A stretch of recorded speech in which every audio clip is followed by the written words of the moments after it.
Here's the clap. Alrighty, we are back with another episode of the Purple Peaks podcast. What's up, everybody? Yo, we're coming back to talk after we improved to an 8-game winning streak. We'll be talking about 2 games today. One last night in overtime against the Knicks, and I honestly am blanking on who we played before that. I think it was the Pelicans. Yes. Yes, that's what I thought. But, yeah, Lakers are doing amazing. My question for you right off the bat, I just have all sorts of crazy numbers today and stats and trends, and because I just enjoy doing that. One of them is I want you to guess how many games the Lakers have lost in the last 20 games. I'm going to say 3. The Lakers have lost 3 games in their last. Man, it's like this guy has the shared notes document, man. Come on. I wasn't even. I was getting ready to talk about this. I didn't see the. You weren't the looking wins. at it? No, I wasn't even looking at it. I thought you were. I'm just like, I'm gonna guess 3. No, Hey, he actually guessed it. Sheesh. So the Lakers have the best record in the NBA over the last 20 games. They are 17-3 over the last 20 games. Right behind them is the Thunder and the Cavs, who are 16-4 over the last 20 games. And while I'm at it, I'm just going to keep going. This might be a long segment. But no, you got it, Greg. Take it, run. All right. And then since the beginning of February, February 1st, the Lakers have only lost 2 games. So that's the third best record. The Cavs are 13-1 since February 1st. The Thunder are 14-2 since February 1st. And then the Lakers are 13-2. And then right after that, the Celtics are 11-3 since February 1st, which is significant because that's who we're playing next tomorrow, I believe, on the mothership ABC. So that's exciting. And then just in terms of overall on the season, just looking at the season records, regardless of conference, outside of conference, just like the whole league, you have the Cavaliers, who are 52-10. That's wild. The Thunder, who are 51-11, so 1 game behind. And then the Celtics have the third best record in the league at 45-18. And then the Lakers actually have the 4th best record in the league right now at 40-21, which is astounding. That puts them with a better record than teams like Denver, the Knicks, the Rockets, the Grizzlies, the Bucks, for crying out loud, and many others. There's a lot of teams even at like the bottom of the standings who shouldn't be there or just shocking, like the Suns, for example, who are a super team but are near the bottom. Then I'm gonna keep on going. Let's see what else I have. I'll turn this over to you here. So, looking at a tweet from NBA on ESPN, the Lakers have won 8 straight games for the first time since the 2020 season when they won the title. So the last time they had an 8-game win streak in season, they went on to win the championship. And the reason I bring that up and turn this over to you, Kula, is because last episode, I believe, you predicted that the Lakers would win the finals this year. I'd say they go. I'd say they go to the finals. Oh, is that what you said? That might change. I don't even remember. Right now, I have them going, but that might change depending on how this stretch goes. If I'll change that to a win. Real quick, shout out to the boy Keeks. Got the Dodgers jersey on today. Got to show some kind of Los Angeles Let's go. Spirit here. We got the Shohei jersey on. The Shohei Lake Show. He goes right hand in hand.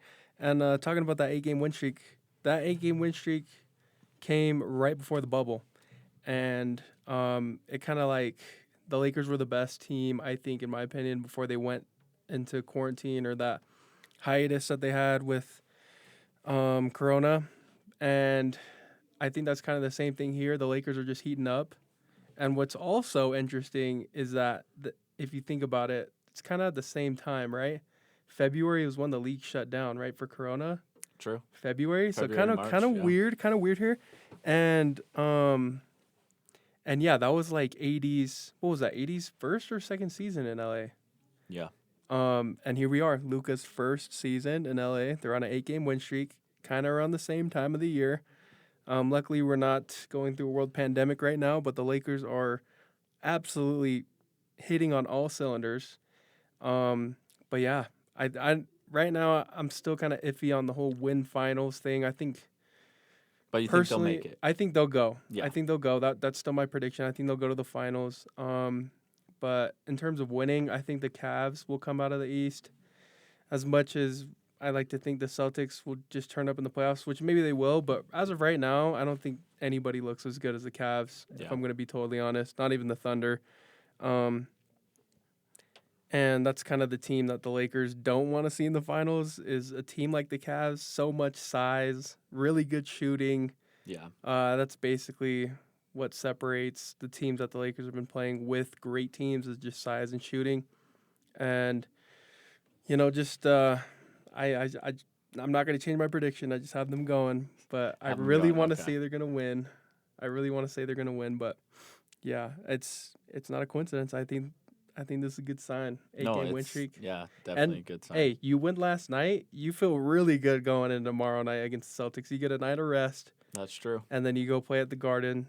I mean, who doesn't love playing at the Garden? You got LeBron and Luka, two big-time players. And, the Celtics are a little bit of a different team. They hit their shots. They're not like the past couple teams that the Lakers have played that are just terrible at shooting, and the Lakers depend on that, kind of use it as a crutch to help them win games. And the Celtics aren't one of those teams. They can shoot the lights out of the ball, and if you leave guys open, they will knock them down. They're not Pelicans, where you leave guys open. They're not a Nuggets where you leave some specific guys open and you can kind of count on them to not knock them down. But the Celtics, they can shoot. So No, yeah, and it's like, I mean, if you were to leave someone open on the Celtics, hey, maybe it's Derek White, maybe it's Peyton Pritchard. Last night, two nights ago, whatever it is, very recently, Peyton Pritchard and Derek White combined for 82 points, maybe 81. And that is the highest points scored by a duo. A Celtics duo, I believe. I don't think league, but Celtics duo of all time. And so it's like, but it also wasn't scoring; it was their 3-point shooting. I think Pritchard was 10 of 13, and I'm pretty sure Derek White was like 9 for 12. So just a ridiculous clip from three, and it's like, yeah, and you know what positions those guys play? They play guard, and that's where Luka's going to be playing, and that's where Austin Reeves are going to be playing. yeah. So you're probably going to see a lot of motion with those guys moving around. Celtics are probably going to try and get them in sets to get them open, especially when they have defensive liabilities like Reeves and Luka. So Yeah. No, I mean, I find it like just shocking. Like, I mean, of any two players on that team, like obviously it's Tatum and Brown, like, right? Like those are the two top dogs. And then, yeah, of course it comes down to Peyton Pritchard and Derek White to shoot the lights out of the building. So let's hope that doesn't happen again tomorrow night. yes, Because don't. that would be a nightmare. But yeah, I mean, do you want to start with the Pelicans or the Knicks or? Yeah, let's start with that Pelicans game. First thing that stands out is people look at it and be like, oh, the Lakers gave up 37 to Zion. And I think all of them were in the paint. I don't think not one of them was outside of the paint.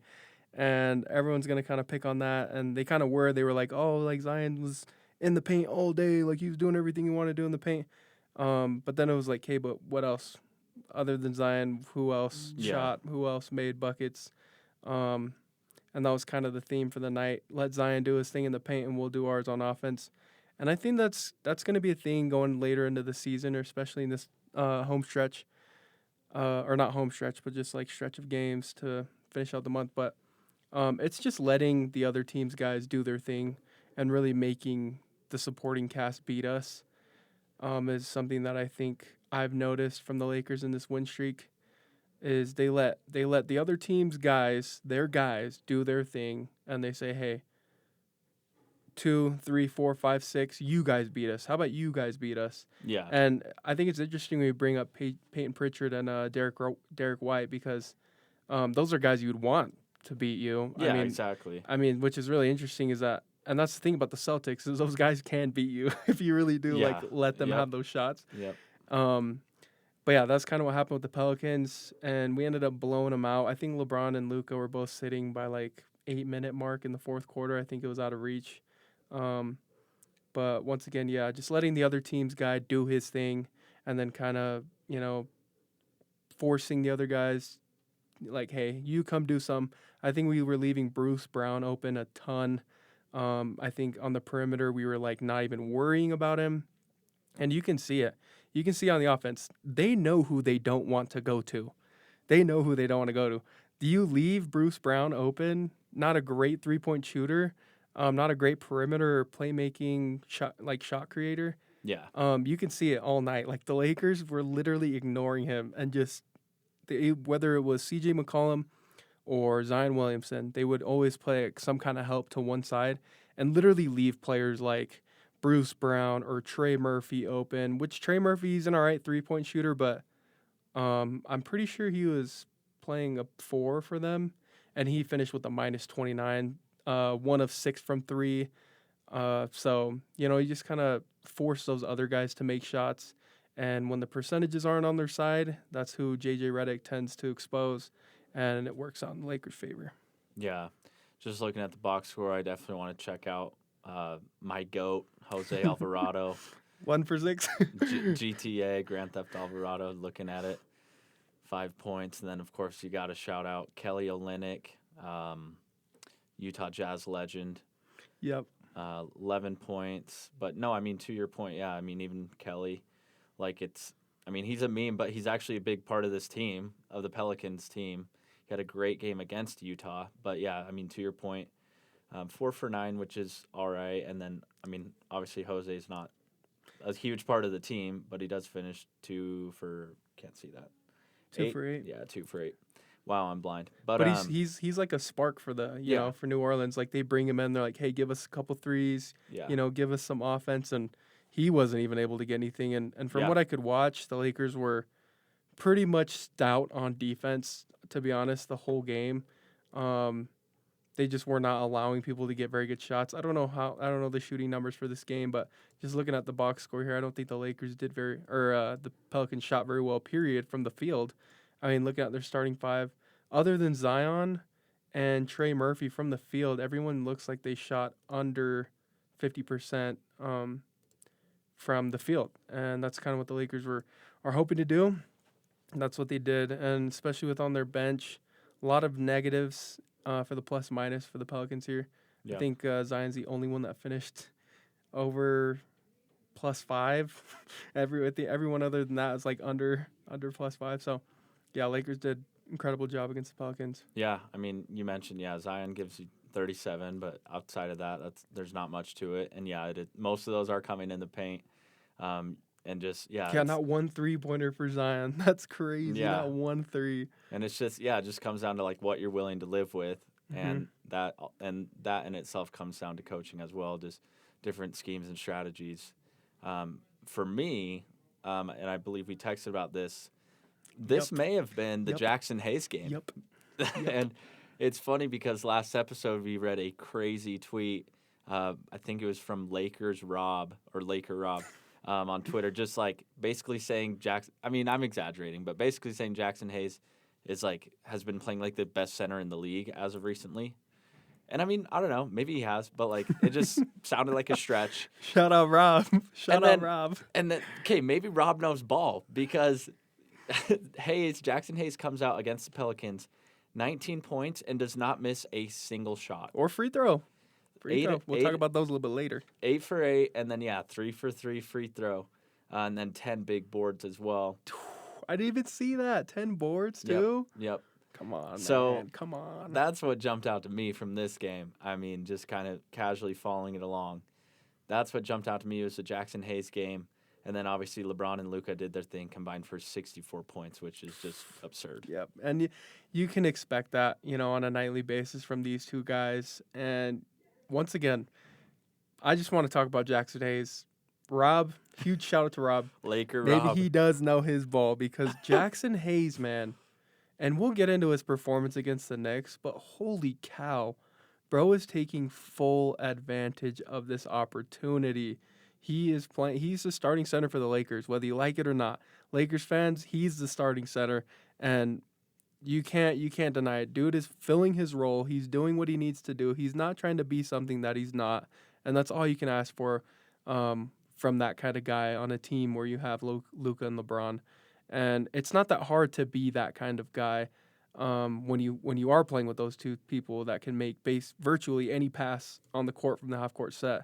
And he's just doing his thing. Like I said, he's really not is. trying to be anything that he's not. He's not a floor spacer. He's not a post maestro. Like, just get this guy in open space. Let him play on the pick and roll, especially with drop coverage, and just let him do his thing, man. And I think he's gonna be a huge part of what the Lakers are trying to do here late in the season. So Yeah. Like, I don't know. It's tough to compare, but, like, I don't know. You kind of just get flashes of, like, the Luka to Lively lobs. Like, they're just basically the same guy. it's like, yeah, like, it's literally the same. especially when you get him in the pick and roll, like, it's like, dude, just, yeah, like, I don't know. That's what it reminds me of. And obviously, they're different players. They definitely have their own strengths and weaknesses, but it does feel similar in that aspect of just the pick and roll and then, yeah, the lob, and then Jackson just freaking slamming that thing. He's So, getting up there. He just gets above everybody. And so yeah, we love Jackson Hayes, man. Keep doing your thing. Luka, we just need to talk about Luka in this game. oh, boy. Other than the free throws, bro, hit your free throws. If you can hit 3-pointers from 30 feet with someone literally in your grill, please make your free throws. Finishing with a plus 37 is insane. That's insane. Wow. That's crazy. 15 assists, 30 points. I'm pretty sure it was his birthday, was it not? The Pelicans game, was that his birthday? No. It was game I'm trying to game remember before that or what something. game that was. Yeah, but yeah. 30 and 15. These are numbers that LeBron are wanting. These are numbers that LeBron is literally fishing for. Yeah. And LeBron is probably on the other end of, I would hate to guess, 7 to 9 assists of those are probably from Luka to LeBron. But Luka, come on, 6 of 13 from 3. He's been a resurgence from 3-point range. And, the Lakers as a whole, I'm just looking down the list here. Shake Milton gives you a plus 30 off the bench, going 5 of 7 from the field. And it was kind of weird seeing Shake in this game a lot more than usual. Yeah. They had him just sitting corner and just getting ready for the catch and shoot. He wasn't really on ball too much, which I think is what JJ wanted him to do this game. But man, dude was doing his thing, just waiting for the opportunity, just waiting to take shots that come to him. Yeah, I believe he did. He did get a post game shout out in the locker room from JJ. Yeah, huge play from JJ. So, and this is so random, but honestly, I have a question for you. What are you doing if I get you a Lakers Shake Milton jersey? I'd wear that. Really? I'd wear that. Wait, weren't you the one that said that when we traded for him too? You were I like, might have I'm said getting that. a Shake Milton jersey. Guys, I just got my Nas Reed Wolves jersey last night. I'm freaking Ooh, hyped that's about hype. it. It's That's the hype. white one with like the blue and the green, like retro kind of look. So That's pretty fire, tough. Yeah, actually. kind of tough. Hey, I don't know. Nas Reed, another player that's on the Lakers' radar for this summer. He's gonna be a free agent, I'm pretty sure. That would be big. So that would be absolutely huge. But yeah, Definitely. No, yeah. I mean, going back to Luka, I know we've been talking about his 3-pointers. Let's get an update there. I'm just tracking numbers in terms of his Laker career. 29 3-pointers made on 95 attempts in 10 games, 30% average, and I believe at one point it was like as low as like 22%. So to your point, I mean, he's getting there. He's on his way up. In that category, and then that brings his season averages just for a few of these categories to averaging 23.8 points a game as a Laker, I should say, 8.1 assists, which is amazing, 8.1 rebounds as well. This last one, almost 2 steals per game as a Laker, brings me to my next point. I'm just doing some more number tracking here. So Luke was picked, his first game played as a Laker was February 10th. So I kind of just plugged in and said, okay, since February 10th, who has the most steals in the league? And Luka actually is tied for 5th right now. wow. Since that period. And so, yeah, in that, I guess since February 10th, just going down the line here, you have the Great Barrier Reef. I believe that's his nickname. Dyson Daniels with 32 steals. And then Chris Dunn with 31. And then Asar Thompson with 27. Draymond Green, shout out Draymond. He's still doing Oh, it, wow. shockingly, as much as that That's pains me to crazy. say. I hate Draymond with Hate burning that guy. passion. Yeah. But, yeah, 20 steals since February 10th. And then Tyrese Halliburton and Luka Doncic are tied with 19 steals since February 10th. So that's super. Luka doesn't play defense, though. Yeah, it's like, no, and the reason I went on that huge rant, is for that exact point, because national media, pundits, and whatever it might be, dudes on Twitter are saying, yeah, the whole narrative is Luka doesn't play defense. Well, yeah, so that's boom, roasted. Like, that's why I bring that up and go on that huge tangent, is because he's breaking that narrative, is what I'm getting at, and it's been awesome to see his defensive effort, but I mean also just the Lakers team as a whole. We've covered that in depth a lot, whether that's from Jackson Hayes or Dorian Finney-Smith or whoever it is, or collectively as a team. They're playing some insane defense right now as well, which, yeah, we've talked about a lot. Yeah, and I think that will be huge down the stretch here, playing these offensive powerhouses that we've got in the next couple games. And especially in the playoffs. No matter who we play, I think one thing we can always count on is our offense. But right now, it's a good problem for the Lakers to have. Like, where would you want to be stronger? And right now, for the Lakers, it's a team where people are like, oh, that's no doubt. Like, their offense is what you got to worry about. Hey, stop playing with them, bro. Defense is what you got to worry about here with the Lakers. Number one in defensive efficiency over their win streak and over the last 20 games. And right now in the West, I don't think there's anybody that's taking the Lakers except for the Thunder.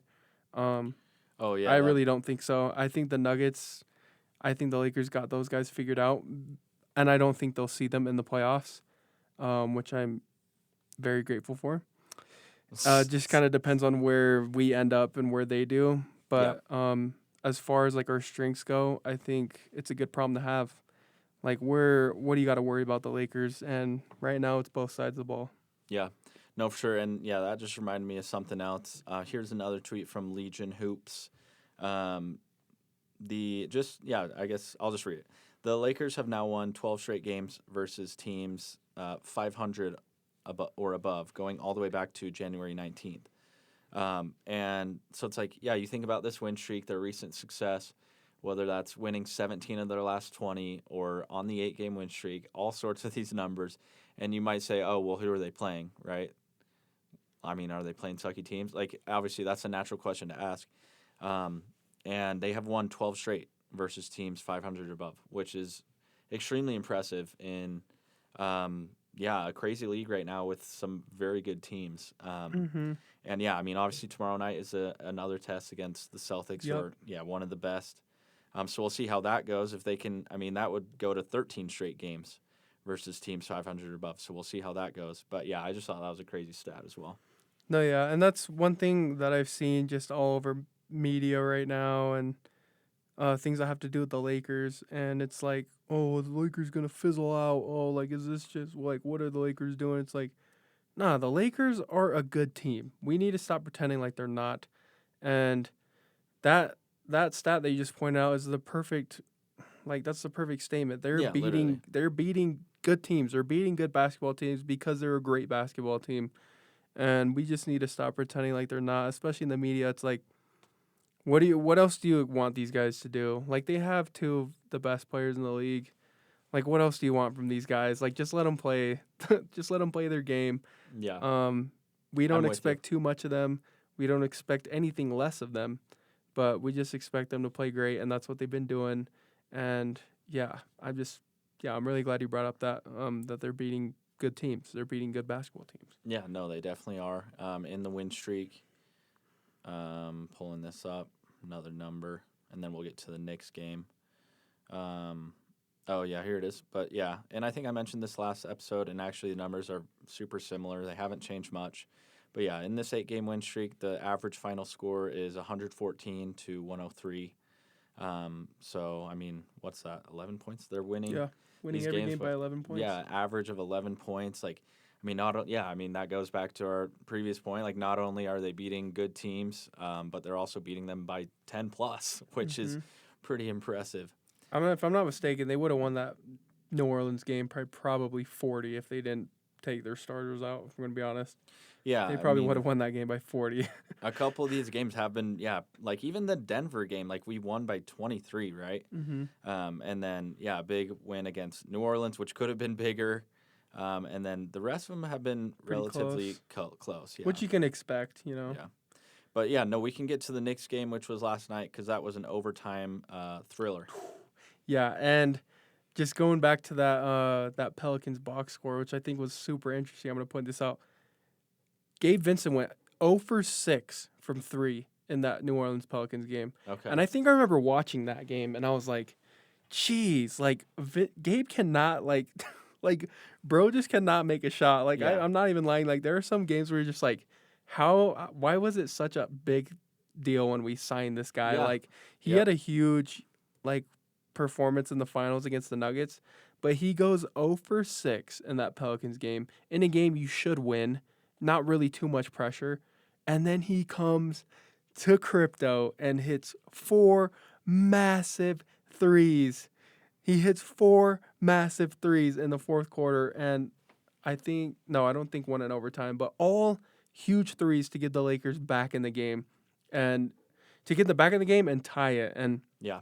geez, it was so fun to watch. Gabe stepped up big time, 4 for 4 from 3. Huge shout out to the bro. He only got a +2, but geez, that is probably the most valuable +2 of the night because he hit some timely threes right when the Lakers needed him and right when the Lakers couldn't buy a three. Like in the fourth quarter, it was like we're down by 8, and you're just like, how, the Knicks, they're just giving the ball to Jalen, letting him do his thing because hey, sorry Knicks fans, but you guys are Jalen or bust. And like that's they just give the ball to him and it was working. It was working. Oh, Jalen's a for great player. sure. He's probably gonna be all NBA for surely.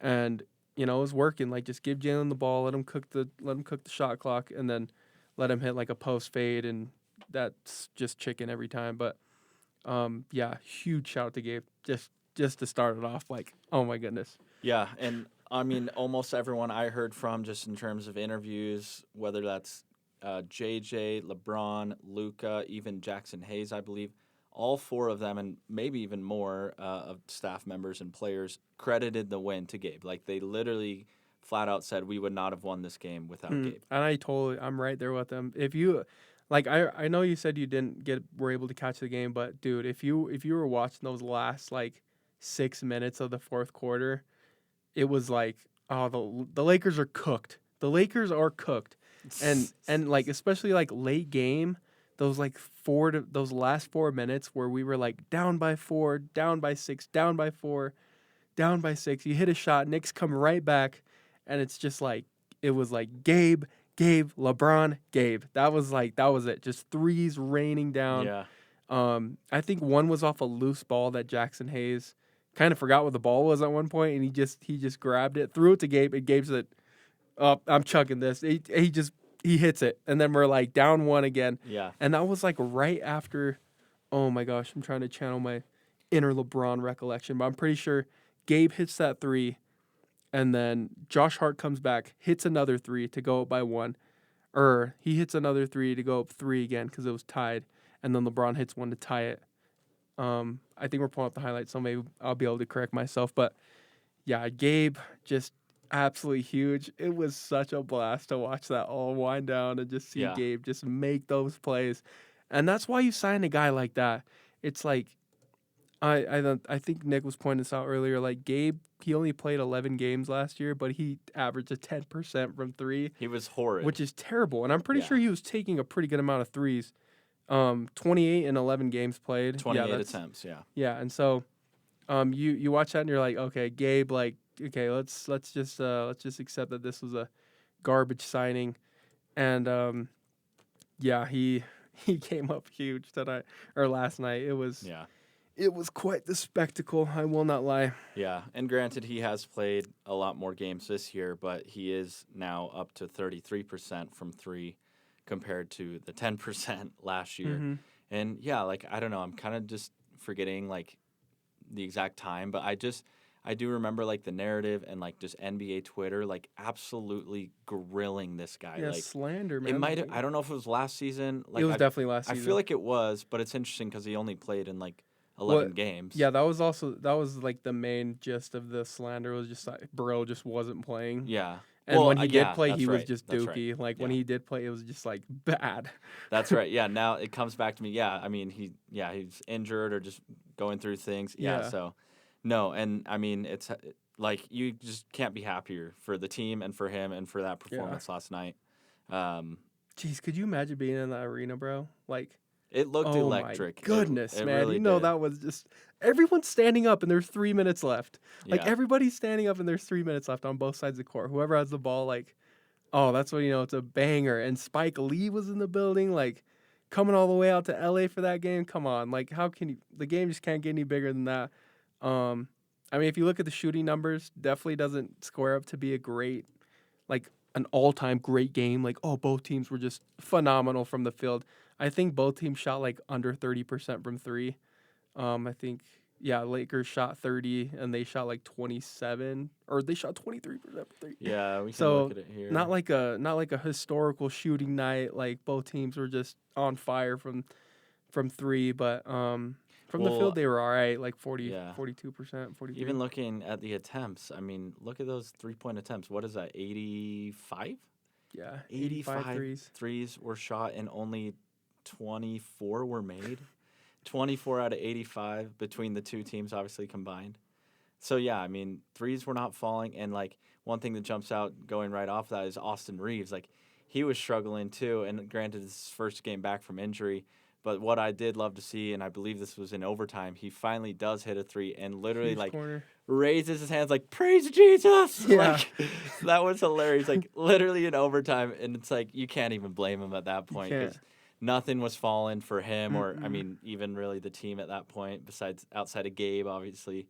But what was he? Ooh, 2 of 13. Whoa. No, it was definitely a bad game for him, shooting-wise. And I mean, for the whole starting 5 from 3, it was terrible. Yeah. And even it's like, it's not even on a minutes restriction either. They played 32 minutes. Yeah. Only finished with 8 points. That's crazy. I mean, I would chalk that up to injury and first game back recovery. Yeah. All that stuff. Probably a little time. Yeah.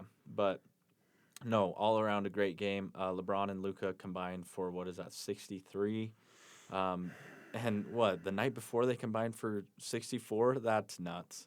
Yeah, they're just doing it, man. And you can kind of expect it at this point, right? Yeah, you just can. You're going to get 25 to 30 from both of them, I think, every night. It's just a cheat code. It's a cheat code. Like, you have two guys that can make any pass on the court. It makes every half-court set as easy as possible. You run any kind of strategy on defense to take these guys out, and these are two guys that have seen every coverage, every scheme that you can throw up against them. Oh, yeah, this was at Josh Hart 3. I think that was right after one of Gabe's threes. Oh, and he points at JJ. JJ. Yeah. So this is a loose ball. Jackson gets it, throws it to Gabe, and he says, "Yay!" Look at his reaction, Jackson Hayes. Jackson Hayes goes nuts after that. Oh, my goodness, yeah. You'd love to see that. So, yep, and then once again, here they go. Back to Jalen. Boom. Just like little post fade. Oh, man, it was so fun to watch. And LeBron, I think he hits a 3 right here on the drop. Three, yep. Bang, the tie. Yep. And then I think the Lakers get a stop here. And on the fast break, he hits Gabe. He almost gets a charge here. He was close, but bang wide from open. Gabe. Yeah. Just, First my lead goodness, since the second bro. quarter. It was so hype. Oh, and then Brunson, of course, just like. That's an and one, too. Yeah, he's just sensational, man. Just and one in the clutch. Come on. 9 seconds left, tied. And a terrible play here. I mean, I didn't like this at all. This is what the Lakers do. And this is what any team does. Yeah. Well, I mean, this is what any team does with the Knicks. You double Brunson, and the Knicks are cooked. You do that. You double Brunson, and you got the Knicks beat. Like, that's the key to beating the Knicks. And, yeah, just watching those threes from Gabe is just I love that. Like, come on, man. Like, you go 0 for 6 for one game, and you go 4 for 4, and every one of those threes are literally the winners. Like, that's just what helps you stay in the game. That's what helps you gives your team another chance to win. And we love that. We love that from my boy Gabe. We do, and yeah, I mean, I already mentioned like that's what everyone on the team said too. Like they were just hyped for him, and literally gave like attributed the win to him. But no, yeah, just watching the highlights back here. We're heading to overtime here. Something else too to watch here. When the Lakers, and this I've talked about this before on the podcast. Anytime, and I don't know if this is just a bare bones like when you're late in the game. I was thinking about this last night. When you're late in the game, I don't know if coaches just tend to it's just too risky to run any kind of like set offense. Um, like I don't know if they have any plays that they run late game. I don't know if that's a thing, but the Lakers just and I think this is also something that might attribute to LeBron struggling so much like in the clutch, like whether to win or to tie, is it's just like, dude, like we know LeBron's been here millions of times. Like we know he's been in these big moments, but I mean, I'd be crazy to say it doesn't wear you down. Or it's like I'm sure those those moments are like high intensity, like your brain is moving at a million miles per hour, and that's every time you bring the ball down the court. Yeah. And I feel like with the Lakers, when you didn't have Luka, it was LeBron. Late game, unless LeBron was like, hey, Austin Reeves, like you take it, you run your thing. But the majority of the time that the Lakers are on these like one score, tied games, late last 2 to 3 minutes, it's just like, I don't know what it is with the coach. I don't know if this is LeBron, but he's just like, I'm going to take the ball down. I'm going to try and get my own shot. And for LeBron, we know it's the patented step back three or it's the turnaround three, like, oh, shot clock winding down, like this is our best shot. It's not your best shot you can get. And this is something I really loved here in overtime. And this is why I think the Luka trade is it's going to be huge. And this is why I think the Lakers will go to the finals is because they can do this. In these late games, you have LeBron. Yeah. Who do you like? Whose hands do you want the ball in? It's LeBron. As Lakers fans, you're like, it's going to LeBron. But then you're like, okay, we have Luka. Like beginning of overtime, this is when LeBron's like, okay, this is when the Lakers get into that annoying half court set. I hate this. Watching Lakers games and seeing this every single time it's a close game is so frustrating because it's literally just LeBron for 22 seconds and then he starts moving with 3 seconds left on the shot clock and you're like, why are you still 33 feet away from the basket? We know exactly what you're going to do. Yeah. And no, we're not doing that this overtime. It's different. We have another guy. And LeBron he sits in the corner. Just sit in the corner. We have another guy who is 14 years younger than you, which is wild. We have a guy who's 14 years younger than you, and he can control the offense. He can do this. Like, it was seriously like last night. Like I was at Chili's with the homies. Like they were all talking. What was your boy doing? I was locked in on the game. Like don't talk to me. Don't say anything to me. I'm locked in on the Lakers. And most of the time when I'm watching games like this, it's like we end up losing because we just have no offense in late game. Like we just don't, and it's so bad. But watching this game, there's just a different kind of like feeling going. And it's just like we have LeBron. And sometimes he's on, sometimes he's off in these late game moments. But then you see Luka dribbling the ball, and you're like, okay, like this is new. This is something new. Like we have something different that we can do, that we can throw at teams. And so, yeah, you can go ahead and play it now. But just like watching it, man, it felt so good, dude. Just being like, we have another threat that he can win us a game, not just LeBron. I'm with you there, 100%. Like 10 out of 10, no notes. Like, it's just like, you're always like, okay, where's the offense coming from? Or if it is offense, it's LeBron, like, just standing there. It's the like LeBron offense. Yeah, so I'm right there with you. Before we jump into overtime, I want to read this off. And I don't know if we mentioned this before. I feel like we have, maybe off air. But, yeah, the Knicks now fall to 0-9 against the top 4 teams in the league. So, while they are a very good team, I mean, they're up in the top 10 in the league, I believe. Mm-hmm. They have the same record as the Lakers. Yeah. Just one more loss now. That's right. They're right there with the Lakers. They're not getting it done against the top 4 teams. I mean, like 1 or 2, 3 wins, like, yeah, you maybe feel a little better about it. But, yeah, to go 0-9, 0-3 against the Celtics, 0-2 against the Thunder, 0-2 against the Lakers, and 0-2 against the Cavs. That is nuts. Yeah, the Lakers won the series. They don't play the Knicks again. They just went 2-0. Yep. So, yeah, let's jump into overtime here. Ball dominant Luka. Loved this. Loved seeing this to start. He cooked, yeah. Yep. Tough shot over Cat. Oh, tough shot, yep. Tough shot. And then, yeah, we'll just Is we'll the see next them one come the down. rainbow? Yep. Here's the right rainbow. Right off the high screen. Gonna hit the Bang. ceiling there. So there's a 3. Bang. Wait, rewind there. You can see Tib. You can see Coach Tib. He was like, he was basically like, oh my, like. Oh, right here. Yeah, just watch him. I think he hits the 3 and he immediately calls. I think he immediately calls for a timeout. It's like, oh my, yeah, just like timeout, just timeout. Well, then, yeah, at that point they hadn't scored. It was a 5-0. 5-0 run to start the 5-0 Luka Luka run. Yeah, to start overtime. So yeah, naturally you'd call a timeout there. Yeah, cool this man off. Yeah. So let's see. Yeah, the timeout. And hey, like here we go, like Brunson doing his thing, and he goes down with a terrible ankle injury. Reeves, huge 3. Yep. Praises Jesus. He's like, yes. Oh my goodness. And here's the ankle injury. Oh, that looks so bad. Literally just in full speed there. It looks so bad. Oof. Oh man. So shout out to Knicks fans. You guys are probably gonna be on a losing streak until he comes back. But hey, he balled out though. What did he have? 39. Yeah. Yeah. So the Knicks are cooked though. They're not. I think they're gonna drop a lot of games if he's out for an extended amount of time. You sleeping on Mr. Triple Double, Josh Hart?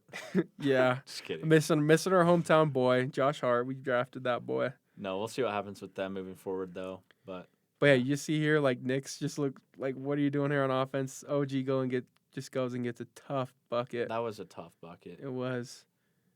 Yeah, and then you got McBride here just nothing. Yeah, and that was a 3, and at that point it would have been 112. Yeah, it was game.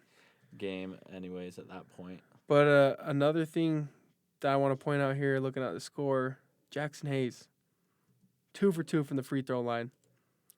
And I do want to point out, he went to the free throw line, and I think we were down 2.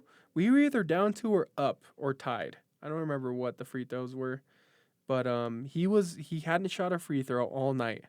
He goes to the free throw line and knocks down 2 big ones. 2 big ones. And for a center to go and like knock those down, that's just a guy just filling his role, doing his thing. And, just huge win for the Lakers. They were down by like 10 to 12 basically the whole night. Yeah, it looks like Knicks led by as many as 13. Yep. And yeah, I mean that's kind of what I heard, like just listening to podcasts and talk shows, like kind of was like it felt at least out of reach the entire game, right? Yeah. So, which is why it was so awesome. Yeah, and then I mean you just chalk that one up to Gabe Vincent at that point and Jackson Hayes. So yeah, pretty incredible. Huge game. Yep. Looking at some other numbers here, points in the paint. Oh, another thing we can touch on: LeBron playing the 5. He was playing the 5 a lot. He was on Cat basically all night. I think for most of the night he was like Cat's primary defender, and he went 3 for 13. Wow. LeBron James, man, and maybe a little bit of Jackson, but LeBron I think was his primary defender, and he goes 3 for 13. LeBron also played 44 minutes. Like, get out of town. Like, come on, 44 minutes. That's 4 minutes older than the amount of years this man's been alive. Like, let's just. That's what I was looking at as well. I mean, I was more so looking at. He played the most minutes on the team. Yeah. Oh my gosh. And Luka 43. Clearly, he's off of. Minutes restriction. Yeah. But he's out of shape though. I don't even know he played 43 minutes. He's like way out of shape, probably like 280 right now. So.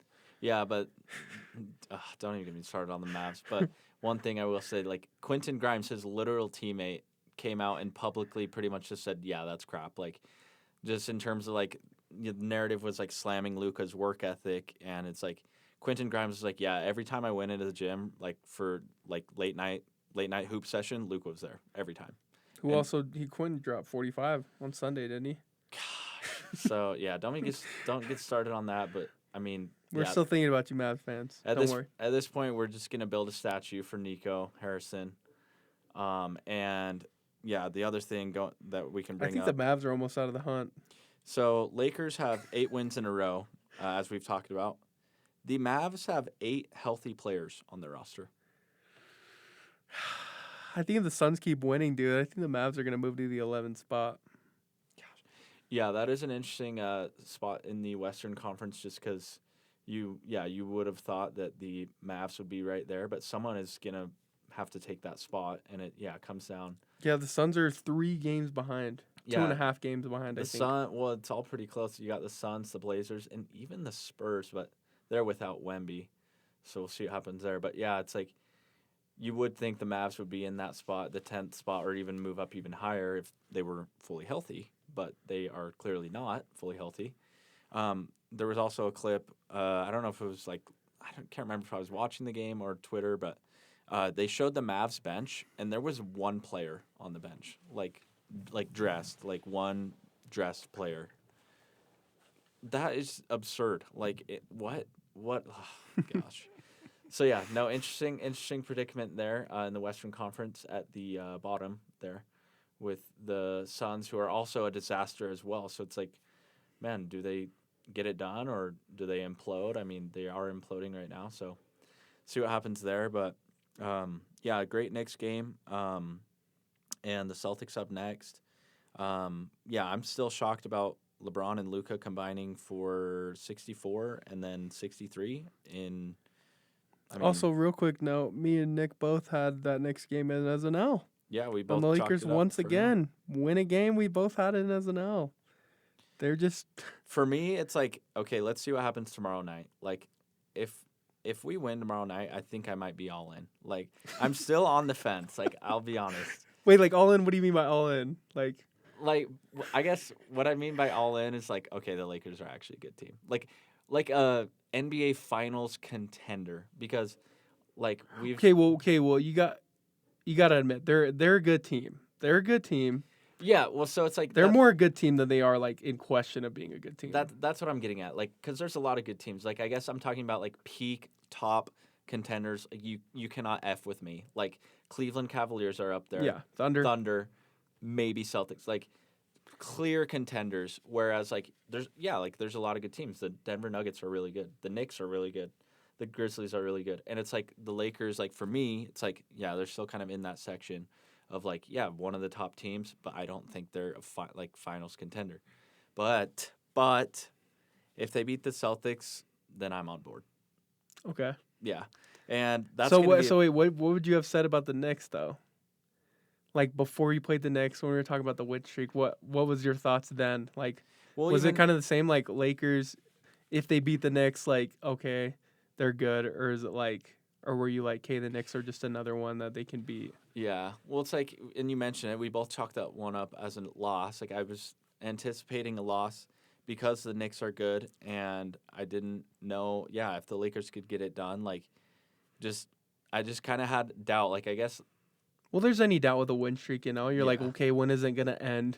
Like, you win this many games, you're bound to lose one. Yeah. Especially for the Lakers, who are have shown to be like, have weaknesses and lose those games. Dude, I just don't want to get my heart broken, man. That's what it comes down to. That's why I don't pick an NBA team. That's why I don't pick an NFL team. I just cheer for whoever wins. I'm a massive Eagles fan. Like, that's where I'm at. Hey, chill. Just hate getting hurt. Gosh. Bro's been hurt, guys. All right, just take it easy on him. I mean, we both had that Celtics. Oh wow, had that Celtics game as the end of the win streak. Yeah, but hey, we just beat the Knicks. We have a lot of confidence going in. Austin Reeves was able to use that Knicks game as like a step up. Yeah, and hey, I'm feeling good. I'm feeling good about the Celtics game. I'm not gonna lie. I'm not gonna say it's gonna be a guaranteed win, but we will be in that building. Like, I feel a lot better about it now. Yeah. Like, yeah, I'm right there with you. Kind of comes back to my BYU Cougs. Like, you blew out Kansas by 30, like worst loss they've ever suffered, or like maybe one of the top 5 worst losses. You beat Arizona on the road, and you beat Iowa State on the road, who was 33-1 at home the 2 previous years. And it's like, at a certain point, it's just like, we may never lose again. Like, I'm starting to get to that point with the Lakers. We may never lose again. You probably won't, man. I mean, you're looking, especially at home. Like, Lakers are 25-7 at home. Are you kidding me? That's like probably the third best mark in the league. I think that is the third best mark in the league. That is pretty impressive. 25-7 at home, man. They're balling. Away now. That's why there's a little bit of that's where it gets tricky. Yeah. And that's why if you're the Lakers, you are doing everything you can to stay between 1 and 4 because you want home court advantage for that first playoff series. Which I honestly think they should. With the Lakers' momentum right now, the Celtics are on like a little bit of their own winning streak. Yeah. So it's really collision course of a potential finals matchup. Well, with me right now, that's honestly a potential finals matchup because there's only one team coming out of the West, and that's the Lakers for me. But it could be a finals preview. I'm actually not lying about that. Could be a finals preview, and come on, Lakers Celtics finals, bro. Box office. Oh, jeez. Box office. Jeez, come on. Going for the Celtics at that point, just to let you know. Yeah, I'm pretty sure 80% of America would. But everybody hates the Lakers other than California. But goodness. yeah, that Lakers and Celtics game is going to be huge, and 100% I'm watching that. You already know I'm in there from tip off. I'm going to be looking for things like we always talk about on this podcast. So yeah. That could be another game where you go to Chili's, in my opinion. We might just have to go to Chili's, bro. We might just have to link up and go watch the game. Don't tempt me, bro. Do not tempt me. Don't tempt me with that triple dipper, with them big mouth bites, man. Don't get me started. Them things be banging. But yeah, like we said, what we can expect for this Celtics game, I think, is what you expect from what JJ has had in place for their winning streak. And that is let the other team's guys do their thing and make other guys beat you. Obviously, with the Celtics, it's a little harder. You kind of have to respect a lot more of these players. They're the defending champs. They're number 2 in the East. They're not the Knicks. They can beat good teams. They've shown to beat good teams, but they've also shown to lose to good teams. The Lakers are currently favored. But yeah, these Celtics aren't to be reckoned with. No, yeah. And this will be a great test for JJ Redick.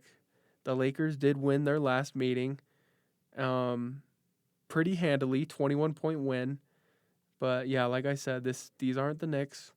Was last game the one where they oh no.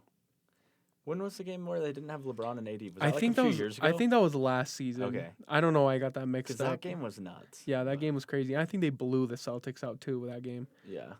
They did, yeah. But yeah, I think that's gonna kind of be the same thing here. The Lakers did have AD in that win. The Lakers are, and the spread, they're not favored in the spread, but the matchup predictor says they are. They are? Well, no, in the matchup predictor, yeah. Yeah, so they're supposed to win, but then the spread, they have them losing by 5, and I think the Lakers will cover that spread. Let's be real. But yeah, I'm not gonna sit here and be like, oh, the Celtics got nothing on the Lakers. As of right now, the Celtics are a better basketball team, just plain and simple. Let's be real. Yeah. But Lakers aren't far off, and here they are with an opportunity to show everybody that they can beat these guys again, which at this point they don't really have anything to prove because they've already beaten these guys. But now that they have Luka, technically a way better offensive option, and their defense has shown to improve without AD, they should win this game. Let's be real. They should win this game. They should win. But yeah, like I said, they're not the Knicks. They're not New Orleans.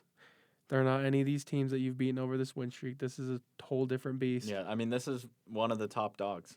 Definitely. This is a team you beat, and you're like, okay. All right, let's lock in now. Let's lock in on the Lakers. So let's just go and win that. Let's be real. Let's go win that. If you guys lose, hey, me and Nick predicted that you guys would lose, so it's all right. No worries. True. No worries. You know what I mean? You expect to lose the ones that you're going to lose. But if there's anything we've learned from the Lakers over this win streak, they're winning games that they are technically supposed to lose, or people think that they would lose. They're winning. Yeah, the Denver game on the road. That's one of them. And, yeah, there's been many others. The Knicks, the back-to-back with the Clippers. You win both of those. Mm-hmm. That's hard to do, to beat a team twice. And so, yeah, no, I'm right there with you. Yeah, so we're super hyped for this Celtics game. I mean, what do you expect the Lakers to kind of to do in this Celtics game if you were to predict what they were gonna do? Well, looking at the injury report here, and it doesn't look like anyone. Well, I guess Jalen and Drew are game time decisions, meaning they'll probably play. Hmm. So I don't know. In my expertise here, looking at ESPN here, it looks like it's going to be full strength versus full strength, And right? you looks like you might get Rui back too, Could have Rui. So yeah, and that's my and point. Jordan Is Goodwin might come back too. Might have a little more guard defense there. yeah, because like I don't know. The first thing I would look at with this matchup, especially with the Celtics, is yeah, like who's in, who's out. Like because the Celtics at full strength are just ridiculous. You have From top to Jalen bottom. Brown, yeah, like Jason Tatum, Derek White, who just dropped 40, Peyton Pritchard, who just dropped 40, and he's not even in the starting lineup. And then Porzingis is Ooh. nuts too. So it's like, man, you got to think about what they're going to do for Porzingis as well. Just a lot of size. Yeah, The no, Celtics are long too. a lot of size. And so, I mean, looks like Al Horford is a game time decision, and he's definitely a rotational piece for them as well. Um, so yeah, very interesting to see what happens. I guess my thing would just be like I mean Porzingis is like I don't know Porzingis just is huge. Like no matter how much he scores, like you can't deny you can't deny that he's 7'2", and he can pull up like from three like from the logo. It's like so that's just an interesting matchup there for Porzingis, and then obviously the main attention with this team is Tatum and Brown, and so we'll see what happens there. Um, with those two. But yeah, definitely should be interesting. But like I don't know, we'll just like it's gonna take. I won't say a miracle. I guess I'll say it's just gonna take a masterclass, like from JJ Redick and from the team to execute the plan and whatever that plan is. Like that's just kind of where I'm at. Like it's definitely gonna take a very detailed and disciplined effort from the Lakers to beat this team I because agree. this team is legit. Yeah, it's a proven, champion. They their only goal this year is to repeat. Yeah. And when you're playing teams like that, they're the real deal. And I think for the Lakers, what you got to do is continue leaning where you've been leaning, and that's Luka and LeBron, and ask those rotational guys to do their thing. Same thing. I think what you've been asking Jackson Hayes to do over these last couple games, playing size, is hey, do your best. Yeah. Give us your best. And on offense, go up and catch and slam. That's literally all we ask you to do. And then other guys, just have your hands ready. Be ready to knock down shots. But the Celtics are a lot more well-rounded. They have a lot of defenders that can get around the court and roam. And so we'll see what the Lakers do. Really curious to see what the offense is going to look like when you play teams like this. If there's going to be any changes with motion, or if they continue to lean on the pick and roll. I don't know how. I don't watch the Celtics, but if we handily beat them last time with AD, really curious to see how they make adjustments for Luka, Yeah. and not really having to worry about a huge 4 or 5 presence. So Yeah. yeah, it should be a good matchup. I'm excited. Definitely. I mean, yeah, especially if they get Rui back, who has been one of the main pieces of this team. Mm-hmm. That would be big as well, and that's only going to help. But yeah, that's a big one tomorrow. Looking forward. It's crazy. There's only 21 games left in the year, and we're just looking back at our picks that we made in early February for the remainder of the season. And based on those, at least, I have the Lakers finishing 12-9 in their last 21 games. I think that's math. 12, 21. Mm-hmm. Yep, did that math right. Just checking. And then our guy Kula has the Lakers finishing scorching hot 15-6 in the last 21 games. So we'll see what happens there. But yeah, it's shocking that we're even at this point with 21 games left. That is not a lot at all. Shocking, we're at 21 games left, and the Lakers have 40 wins. That's crazy. That is absolutely insane. Can we talk about the Warriors real quick? Just real quick. Can we just talk about them for a second? Because Steph Curry is on a generational run right now. Not generational, but just like very sensational, I guess is a better word for it. He's been playing his out of his mind these past couple games. He had 56, I think, the other night. 56 the other night. Oh, my jeez. And he has 40 last night, 45 or something against the Nets. Something like that. But Well, I'm just shocked looking at the standings because I remember seeing at one point the Golden State Warriors in the 12th seed, and I skipped around the block like it was my freaking birthday. Like nothing makes me happier.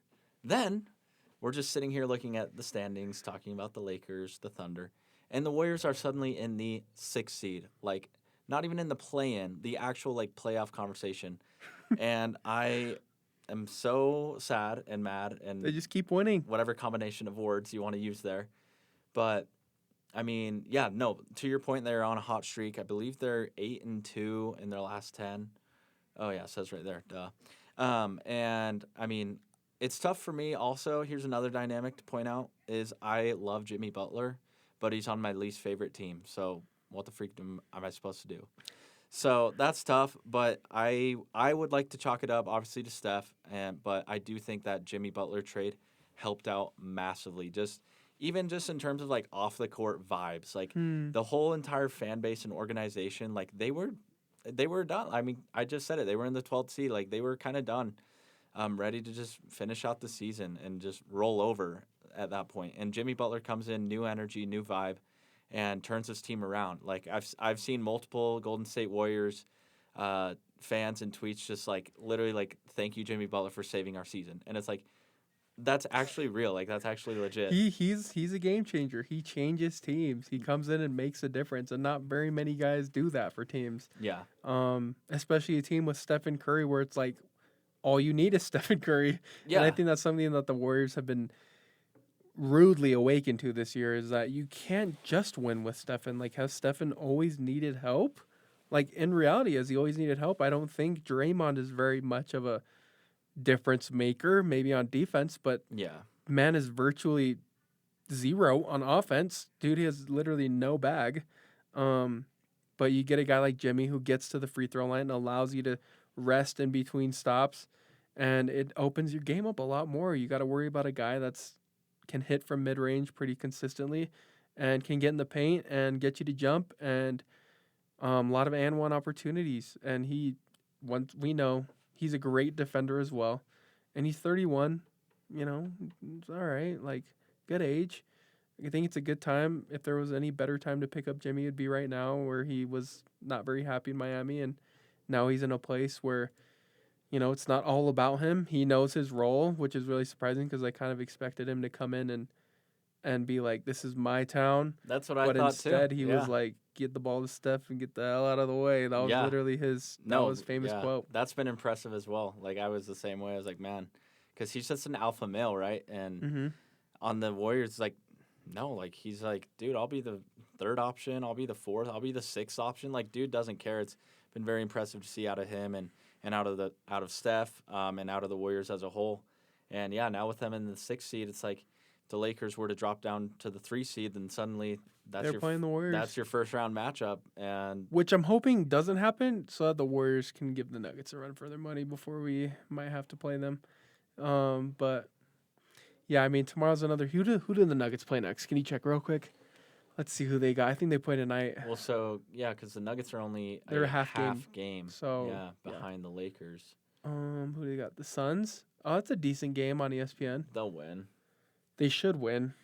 Suns are in shambles. I hope the Suns turn it up. I hope the Suns turn it up just for the one time. Well, KD had like a 15 or 20 point fourth quarter the other night, so Yeah, he might something be on got the into uppity up. him. But But yeah, if the Lakers, I mean tomorrow, I mean every game, any game that can help you separate yourself from the Nuggets is a must win. yeah, And so tomorrow counts as a must win. You got to win tomorrow. You got to do it. You got to stay ahead of those Denver Nuggets, and you got them twice in the next week or two. So yeah, I do not want to see the Warriors in a first round matchup. I don't. I personally don't. I think don't. out of those bottom three, Memphis, Houston, and Golden State, Golden State's the one you don't want to see the most out of those. I mean, yeah, those three. if you're picking out of those three, yeah. Yeah, Like, and don't let that 6 seed fool you, man. Like the baby face assassin is real. He's yeah. coming, dude. He's coming in. So. No, yeah, you definitely don't want to see them. So we'll see how that shakes out over the next 21 games. And yeah, definitely tough stretch coming up. But I think if we can beat the Celtics tomorrow night, then that's a great start. Yeah, and then you go in and play the Nets and probably win that one too. And in the blink of an eye, you're on a 10-game win streak. Hey, which we were talking about earlier. And yeah, I believe we were like talking about how likely that would be. And we didn't feel super confident about that. I think we both said, yeah, we'll probably end on the Celtics or the Knicks. And it almost did last night. It almost did, right? I mean, it goes to overtime, and it takes a crazy effort from Jalen Brunson, who, I mean, unfortunately goes out. But, yeah, that was a close one, and we'll see what happens tomorrow night. Yeah, we're super excited. But, yeah, that should be it for this episode. Hey, that's it. I hate the Warriors. Go Lakers. Go Lakers, baby. Lake Show. Make sure you guys check it out on YouTube. We're on YouTube, Purple Peaks. And you guys are probably, if you do listen, you're probably listening from Apple Podcasts. But definitely do check us out on YouTube as well. Yeah. Maybe an Instagram coming soon. So, hey, plenty of stuff in the works. We appreciate everyone for tuning in for episode 6. Hey. All right. Thank you, guys. That's it. Peace.